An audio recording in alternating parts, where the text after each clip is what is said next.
రేవంత్ సర్కార్ తీరుపై బీఆర్ఎస్ నేత దేవి ప్రసాద్ మండిపడ్డారు. ఉద్యోగుల సమస్యల పరిష్కారంపై ప్రభుత్వం తీసుకున్న నిర్ణయం తీవ్ర నిరాశకు గురిచేసిందని నిప్పులు చెరిగారు. 6 నెలల తర్వాత విడుదల చేసే డీఏను ప్రభుత్వం ఇప్పుడు ప్రకటించడం హాస్యాస్పదమన్నారు. ఉద్యోగుల ఆరోగ్య పథకం అమలు విషయంలో ప్రభుత్వ నిర్ణయానికి రావటం లేదని ఆగ్రహం వ్యక్తం చేశారు. 2-3 విడతలలో పెండింగ్ బకాయిలను చెల్లించాలని ఉద్యోగులు డిమాండ్ చేస్తున్న దేవి ప్రసాద్తో మా ప్రతినిధి లివిల్ ఫేస్ టు ఫేస్. కేబినెట్ సమావేశం పైన పెద్ద ఎత్తున ఆశలు పెట్టుకున్నారు ఉద్యోగులు. కానీ కేబినెట్ సమావేశం మరొకసారి నిరాశ మిగిల్చింది. దాదాపు దేశంలో అత్యధిక డిఏలు పెండింగ్ ఉన్న రాష్ట్ర ప్రభుత్వం అది కాంగ్రెస్ ప్రభుత్వం, తెలంగాణ ప్రభుత్వం అని మరొకసారి రుజువు చేసింది. కేవలం ఒక్క డిఏ ఇస్తానంటూ మాత్రం అడావిడి చేసి కేబినెట్ సమావేశం ముగించిన నేపథ్యంలో మనతో మాట్లాడడానికి మాజీ ఉద్యోగుల సంఘం నాయకుడు, బీఆర్ఎస్ సీనియర్ రాజకీయ నాయకులు దేవిప్రసాద్. సార్ చెప్పండి, ఇవాళ నేను కేబినెట్ మీటింగ్ పైన ఉద్యోగుల ఆశలు మరొకసారి ఆవిరయ్యాయి అనుకోవచ్చు. కేబినెట్ తీసుకున్నటువంటి నిర్ణయం ఏదైతే ఉందో కొండందవి ఎలకనబెట్టినట్టుగా ఉంది. ఎందుకంటే 5.5 గంటలు సుదీర్ఘంగా చర్చించినాము. క్యాబినెట్ సబ్ కమిటీ చర్చించింది, నవీన్ మిట్టల్ అధికారుల కమిటీ చర్చించింది, ఉద్యోగ సంఘాలను 4-5 సార్లు పిలిపించుకొని 100 మంది ఉద్యోగ సంఘాల అభిప్రాయాలు తీసుకున్నారు. చివరికి ఏం తెలిసారంటే ఒక డిఏ ఇవ్వడం. ఒక డిఏ ఇవ్వడానికి ఇంత కసరత్తు భారతదేశంలో ఏ రాష్ట్రంలో జరగలేదు, భవిష్యత్తులో కూడా జరగదు. ఒక డిఏ ఇప్పుడు ఇచ్చి 5 డిఏలు పెండింగ్ ఉంటే ఒక డిఏ ఇచ్చి ఇంకొక డిఏ 6 నెలలకు ఇస్తామని, ఇది మరొక వింత. అంటే ఒక డిఏ ప్రభుత్వం ఇవ్వాలంటే 6 నెలల తర్వాత డిఏ ఇచ్చేది ఇప్పుడు ప్రకటించడం దేనికి? అంటే 2 డిఏలు ఇచ్చినామని చెప్పి చెప్పడానికి. అట్లాగే అందులో ఉన్నటువంటి ఏ ఒక్క అంశం కూడా ఇవాళ ఉద్యోగులు కోరుకున్నటువంటి ఏ ప్రధాన అంశాలు కూడా ఏ ఒక్కటి పరిష్కారం కాలేదు. ఇది పూర్తిగా తెలంగాణ ఉద్యోగుల ఆత్మగౌరవాన్ని దెబ్బతీసే విధంగా కేబినెట్ నిర్ణయం తీసుకున్నదని చెప్పక తప్పదు.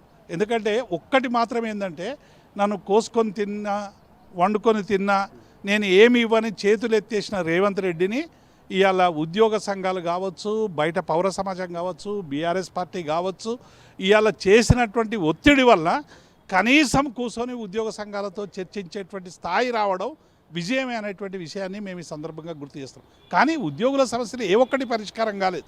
అందులో కేవలం ఒక గతంలో ఆర్థిక మంత్రిగా, వైద్య శాఖ మంత్రిగా హరీష్ రావు గారు చేసినటువంటి తీవ్రమైనటువంటి కృషి వల్ల కేసీఆర్ గారి ప్రభుత్వంలో ఇచ్చినటువంటి జీవోను ఇప్పుడు అమలు చేస్తామని చెప్పడం, అది ఒక్కటి స్వాగతించాల్సినటువంటి అంశం ఉద్యోగుల హెల్త్ కార్డు విషయంలో. దాని మీద కూడా స్పష్టత లేదు. డిఏ ఏ తేదీ నుంచి ఇస్తారనేటువంటిది స్పష్టత లేదు. వచ్చే డిఏ ఎప్పుడు ఇస్తారనేది స్పష్టత లేదు. కాబట్టి ఇవన్నీ స్పష్టత లేనటువంటి అంశాలు. అందుకే మేము ఈ ప్రభుత్వాన్ని డిమాండ్ చేస్తూ ఉన్నాం. ఉద్యోగులతో ఆటలాడుకున్న ఏ ప్రభుత్వాలు నిలవలేవు. గతంలో చంద్రబాబు నాయుడు 9 డిఏలు ఆ రోజు పెన్షనర్లకు, ఉద్యోగులకు ఆపడం వల్ల ఉద్యోగులందరూ కూడా జీవితకాలంలో తెలుగుదేశం పార్టీకి ఓటేయొద్దని ప్రమాణం చేసి పోస్ట్ కార్డులు వేసి మొత్తం లక్షలాది మంది తెలంగాణ ప్రజలకు పంచినటువంటి విషయాన్ని రేవంత్ రెడ్డి మరవద్దు. ఇవాళ చంద్రబాబు బాటలోనే రేవంత్ రెడ్డి ఉద్యోగుల సమస్యల విషయంలో కూడా పోతా ఉన్నాడు. అందుకే 9 డిఏలు పెండింగ్లు పెట్టడానికి ఒక కుట్ర చేస్తూ ఉన్నాడు. కాబట్టి ఈ 6 నెలల వరకు మీరు డిఏలు అడగొద్దు, 6 నెలల తర్వాత ఒక డిఏ ఇస్తా అంటే అప్పటి వరకు ఇంకొక 7వ డిఏ పెండింగ్ పడుతుంది. మళ్ళీ 6 నెలలకు ఒక డిఏ ఇస్తామని అంటాడు, అప్పటికి 8 డిఏలు పెండింగ్ పడతాయి. కాబట్టి చంద్రబాబు నాయుడు బాటలో నడుస్తున్నటువంటి రేవంత్ రెడ్డికి చంద్రబాబు నాయుడు ఎట్లయితే ఈ 9 డిఏలు ఆపినందుకు పెన్షనర్ల శాపనార్థాలు తలిగి తన అధికారాన్ని కోల్పోవలసినటువంటి పరిస్థితి వచ్చిందో, రేవంత్ రెడ్డికి కూడా అదే వస్తుందనేటువంటి విషయాన్ని మేము స్పష్టం చేస్తాం. అయితే ప్రధానంగా అధికారంలోకి వచ్చే ముందు పాత పెన్షన్ విధానం అమలు చేస్తామని కావచ్చు, పీఆర్సీ రాగానే ఇస్తామని చెప్పడం కావచ్చు, అనేక విషయాలు చెప్పారు. ఇవాళ ఆ విషయాలన్నీ కూడా చాలా క్యాబినెట్ మీటింగ్లు జరిగినాయి. ఏ క్యాబినెట్లో కూడా పరిష్కారం కాగా ఇవాళ ప్రతిదీ కూడా క్యాబినెట్ సబ్ కమిటీ వేయడం అంటే కాలయాపన చేయడం అనుకోవచ్చా? డెఫినెట్గా. ఎందుకంటే కాంగ్రెస్ పార్టీ వచ్చి 18 నెలలు దాటిపోతూ ఉన్నది. ఇక 6 నెలలు డి అంటే 24 అంటే దాదాపుగా 2.5 సంవత్సరాల వాళ్ళ టెన్యూర్ అయిపోతుంది. ఇక మిగిలేదు 2.5 సంవత్సరాల టెన్యూరే. వాళ్ళు చెప్పింది ఏంది? అభయస్థంలో చాలా స్పష్టంగా ఏం చెప్పినారు? మేము పీఆర్సీ వెంటనే వేసి 6 నెలల్లో అమలు చేస్తామని చెప్పినారు. ఆ పీఆర్సీకి సంబంధించినటువంటి ఊసే లేదు. కాంట్రిబ్యూటరీ పెన్షన్ స్కీమ్ రద్దు చేస్తామని చెప్పి నూతన పెన్షన్ విధానం అమలు చేస్తామని అభయహస్తంలో హామీ ఇచ్చిండ్రు. దానికి సంబంధించినటువంటి ప్రస్తావనే లేదు. 317 జీవో అన్యాయాల్ని సరి చేస్తామన్నారు, ఒక జీవో ఇచ్చారు తూతు మంత్రంగా, అందులో సమస్యలు పరిష్కారం కాలేదు. ముఖ్యంగా ఉద్యోగులకు సంబంధించినటువంటి రిటైర్డ్ ఉద్యోగులకు సంబంధించినటువంటి ఏరియర్స్ దాదాపు 11,000-12,000 కోట్లు ఉన్నాయని చెప్తా ఉన్నారు.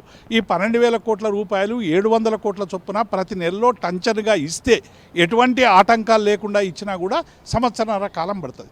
ఈ సంవత్సరాల కాలంలో మళ్ళీ 15 నుంచి 20 వేల మంది ఉద్యోగులు రిటైర్ అవుతారు. వాళ్ళ 11-12 వేల కోట్లు ఎప్పుడు ఇస్తారు?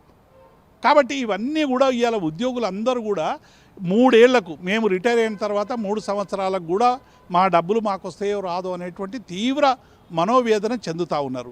కాబట్టి ఇప్పటికైనా ఉద్యోగులకు సంబంధించినటువంటి సమస్యల మీద రేవంత్ రెడ్డి ఒక ప్రత్యేకమైనటువంటి కృషి చేసి ఒక 10,000 కోట్ల రూపాయలు ఉన్నటువంటి ఉద్యోగులకు సంబంధించిన ఏరియర్స్ ఒక 3 విడతలలో 4 విడతల్లోనూ క్లియర్ చేస్తే అదనపు భారం ఉండేటువంటి అవకాశం లేదు. మళ్ళీ మేము రిటైర్మెంట్ ఏజ్ వేస్తామని కూడా లీకులు వదులుతూ ఉన్నారు. కాబట్టి నిన్న జరిగినటువంటి క్యాబినెట్ మీటింగ్లో ఉద్యోగుల్ని పూర్తిగా నిరాశపరిచింది, తీవ్ర మనోవేదనకు గురి చేసింది. ఇవాళ ఆ ప్రభుత్వం మీద ఆగ్రహాన్ని ఆవేశాన్ని వచ్చేటువంటి ప్రమాదం ఉంది. ఇప్పటికైనా కాంగ్రెస్ పార్టీ పిసిసి అధ్యక్షుడు మహేష్ గౌడ్ అయినా వీళ్ళైనా చివరికి రాహుల్ గాంధీ ఖర్గే కూడా జోక్యం చేసుకోవాల్సినటువంటి అవసరం ఉంది. మీరు ఏలుతున్నటువంటి హిమాచల్ ప్రదేశ్లో అయినా కర్ణాటకలో అయినా ఇన్ని డ్యూలు లేవు. మరి తెలంగాణ ఇంత ప్రైడ్ అని చెప్పుకుంటున్నటువంటి తెలంగాణలో ఉద్యోగులకు డ్యూ ఎందుకు పెడుతున్నారు? అభయస్థం పేరు మీద ఉద్యోగ సంఘాలకు ఉద్యోగులకు ప్రజలకు హామీ ఇచ్చిన హామీలు అమలు చేయాలని చెప్పి మేము వాళ్ళని కూడా డిమాండ్ చేస్తూ ఉన్నాం.